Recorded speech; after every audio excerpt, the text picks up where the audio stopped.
చదవకుండా పాస్ అయితే ఎట్లుంటుందో తెలుసా? Power star Pawan Kalyan movie first day first show చూస్తే ఎట్లుంటుందో తెలుసా?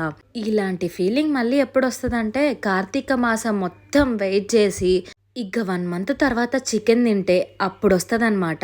మళ్ళీ అయిపోయిన వెంటనే బయటకెళ్ళి తింటే రాదు. అది ఇంట్లో వండించుకొని తింటేనే వస్తది. వేడి వేడి అన్నం, వేడి వేడి చికెన్ తింటే 1 మంత్ తర్వాత అసల టంగ్‌కి నాకు తెలిసి 1 మంత్ తర్వాత టేస్ట్ అంటే ఏంటో తెలిసింది. పాపం ఎన్ని రోజులు తినక చికెన్ నా మీద చాలా బెంగ పెట్టుకుంది తినలేదని చెప్పి. తిన్న తర్వాత పాపం హ్యాపీగా కడుపులోకెళ్ళిపోయిందనమాట. అలానే మీరు తిన్నారా? దాంతో పాటు లైక్, షేర్ అండ్ సబ్స్క్రైబ్ చేసుకోవచ్చు.